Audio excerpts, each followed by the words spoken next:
शिवसेनेचे आमदार अब्दुल सत्तार यांच्या अडचणींमध्ये वाढ होण्याची शक्यता, निवडणुकीमध्ये मतदारांना धमकी दिल्याची तक्रार, सिल्लोड कोर्टाकडून सत्ताधाऱ्यांसह 3 जणांना नोटीस.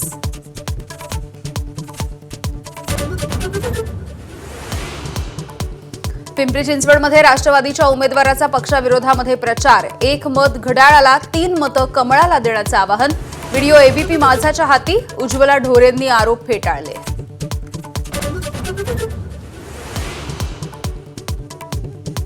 ठाकरेंच्या शिवसेनेकडून शिंदेंच्या नगरसेवकांशी संपर्क करण्याचा प्रयत्न, म्हणून सर्व नगरसेवकांना हॉटेलमध्ये ठेवल्याची चर्चा, तर शिंदेंचे नगरसेवक मूळचे शिवसैनिकच, संजय राऊत यांचं सूचक विधान.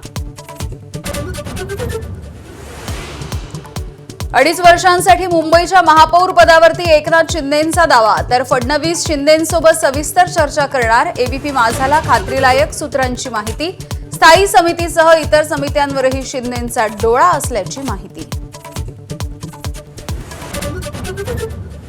शिवसेनेचा महापौर होण्यापेक्षा भाजपचा महापौर होऊ नये अशी सगळ्यांची भावना, शिंदेंच्या नगरसेवकांच्या घर वापसीच्या प्रश्नावरती संजय राऊतांचं सूचक विधान.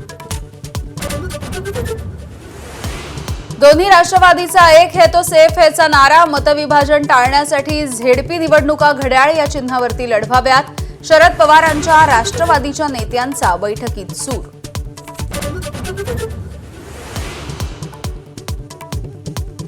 जिल्हा परिषद निवडणुकीसाठी काँग्रेसचं ठरलं, जिथे शक्य आहे तिथे आघाडी, इतर ठिकाणी स्वबळावरती लढणार, काँग्रेसचे प्रदेशाध्यक्ष हर्षवर्धन सपकाळ यांची माहिती.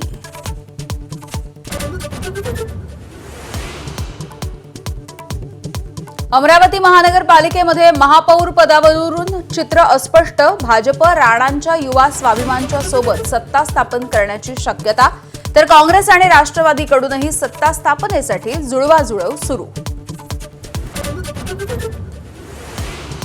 संभाजीनगरमध्ये विजयी रॅलीत संजय शिरसाटांची मुलगी हर्षदा शिरसाट आणि अभिजित जीवनवाला यांनी तलवार नाचवली, जीवनवालांवरती गुन्हा दाखल, तर शिरसाटांवरती कारवाई होणार का याकडे लक्ष. आणि बीडमध्ये वरिष्ठांच्या जाचाला कंटाळून जीएसटी अधिकाऱ्याने आयुष्य संपवलं, सुसाईड नोटमध्ये त्रास देणाऱ्या अधिकाऱ्याचं नाव, पोलिसांनी चौकशीसाठी अधिकाऱ्याला घेतलं ताब्यात.